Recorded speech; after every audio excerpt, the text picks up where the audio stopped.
Catastrophic implosion.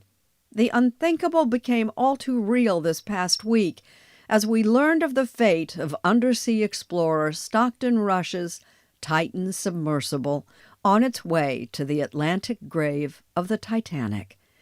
The questions, the second-guessing, David Pogue tells us, are likely to continue for a long time to come. Last summer, a company called OceanGate invited Sunday Morning to join an expedition to the Titanic. At the time, I was thrilled. Next time I come out of this doorway, I'll either be a changed man forever or cursing the bad weather. As the whole world knows now, OceanGate's business was taking adventure seekers on these Titanic dives Well, we're sitting on the Titanic. We are on the Titanic.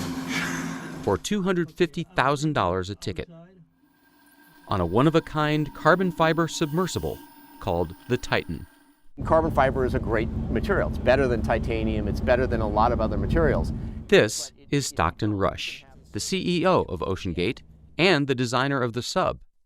Last Sunday, as he was piloting the sub to the Titanic, it imploded, killing him and his 4 passengers. We spent 9 days at sea with Rush last summer, and in wake of the tragic news, we thought you might like to see more of what we saw and hear more of what Stockton Rush said. The Titan wasn't like any previous deep-sea submersible. There was no dashboard, just a touchscreen computer and a single power button. We only have one button, that's it. Wait a minute, I've seen submersibles, and they are banks of controls, like cockpit after cockpit. Exactly. And this is to other submersibles what the iPhone was to the BlackBerry. But many of its components seemed surprisingly cheap. For views outside the sub, he had installed store-bought security cameras. As for the ceiling lights, I got these from Camper World. and then there was the steering unit. We run the whole thing with this game controller. Come on! So, it seems like a lot of the way you made this is by taking off-the-shelf parts and sort of MacGyvering them together. Yeah, pretty much.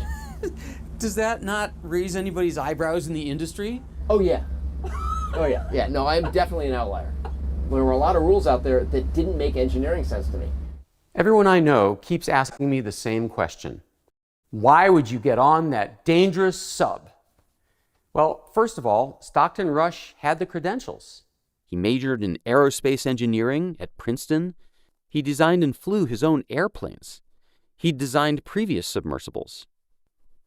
Second, he was emphatic that the important parts of the Titan were rock solid, like the carbon fiber body for which NASA served as a consultant. There's certain things that you want to be buttoned down, and that's the pressure vessel. Once the pressure vessel is, you're certain it's not going to collapse on everybody, everything else can fail. Your thrusters can go, your lights can go, you're still going to be safe. Third, I was convinced by an expert, P.H. Nargeolet, the veteran deep-sea explorer who also perished in the Titan. Over the years, he'd been to the Titanic more than just about anyone. How many times have you been? With the last dive, 37 times. You've been to the Titanic 37 times? Yes. I was in charge of 1, 2, 3, 4, 5 subs. How different is the Titan from those other subs? Completely different. Most of them, you have a sphere. Was there never a point when you wondered about the safety of the sub at that depth? No. 2 or 3 years ago, I had a phone call with Stockton, and he explained to me that he was doing a lot of tests. He showed me the ways they were building the stuff. I said, okay, that's fine. That's fine. I have no problem to dive in the sub. I was also impressed by the sub's 7 redundant systems for returning to the surface.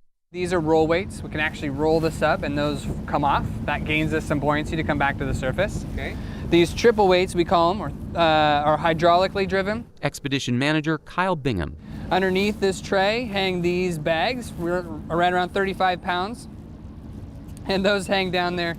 Typical dive will have 8 of them. We can also use our thrusters. We have enough power to thrust back up. And then under this last fairing here, we have our variable ballast tank or soft ballast. It's an air bladder that we use a big 10,000 PSI air tank that's under the tail to fill that up, fill it with air, and then it helps bring us to the surface. There were even sandbags that detach automatically after about 16 hours, even if everyone inside had passed out. Their connectors would dissolve in seawater. So you have a backup of a backup of a backup of a backup of a backup. Correct. All stations are reporting the dive is go. Please stand by. Finally, the crew seemed to foster a culture of safety. There were checklists, inspections before and after every dive, and a 3 strikes rule. If 3 things seemed out of the ordinary, no matter how minor, they'd cancel the dive. I learned that the hard way on our own dive. We're in the water, we're floating. Woo! At this point, divers are supposed to detach the sub from its launch platform. So apparently those floats there came off the platform and that wasn't supposed to happen. So we're scrubbing? Yeah, I think that's the consensus up here. Copy that. I never did see the Titanic, and I wasn't unusual. In OceanGate's first 2 summers of Titanic operations, it spent a total of 50 days floating above the shipwreck site. But because of waves, bad weather, and malfunctions, the Titan actually made it to the Titanic only 12 times. But through it all, Stockton Rush defended his unconventional approach. I mean, anything when you're trying something outside the box, people inside the box think you're nuts. Same thing when Elon Musk was doing SpaceX. Inside the box, everything's scary. But as early as 2018, there was concern about the Titan's design. A former employee says that when he raised safety concerns, Rush fired him. That same year, a group of submersible engineers urged Rush to seek certification of the Titan by a safety agency. Rush declined, saying that regulation would stifle innovation. At some point, safety just is pure waste. I mean, if you just want to be safe, don't get out of bed, don't get in your car, don't do anything. Yeah. At some point, you're going to take some risk, and it really is a risk-reward question. I said, I think I can do this just as safely by breaking the rules. So, Captain McLaren, have you spent much time in submarines? David, my total time under the water, divorced from the outside atmosphere, is a little over 5 3/4 years. No kidding. Fact. Retired U.S. Navy submarine captain Alfred McLaren is not impressed by OceanGate's innovations. I mean, would you fly in an airplane that somebody excitedly tells you, well, it's going to be a lot cheaper because we found a new way of attaching the wings? Yeah, right. He theorizes that the Titan failed not because it was made of carbon fiber, but because it was made of 3 dissimilar materials: carbon fiber, titanium, and plexiglass for the porthole. When you have different materials, different molecular structure, they have different coefficients of expansion and compression, and then you make repeated cycles in depth, of course you're going to work that seal loose. And that's why submarines don't run around with any portholes at all, come to think of it. It's a weak point. I think there's a great, almost surreal irony here, which is Titanic sank because the captain took it full steam into an ice field at night on a moonless night with very poor visibility, after he had been repeatedly warned by telegram, by Marconigram. In an interview with Anderson Cooper, filmmaker and veteran Titanic diver James Cameron pointed out a sad parallel between Stockton Rush and the captain of the Titanic. The arrogance and the hubris that sent that ship to its doom is exactly the same thing that sent those people in that sub to their fate. The world mourns the loss of Stockton Rush, P.H. Nargeolet, and their 3 passengers, British billionaire Hamish Harding, Pakistani businessman Shahzada Dawood, and his son Suleiman. Already, there's talk of restrictions and regulations and lawsuits. Will the OceanGate disaster mean fewer people going adventuring?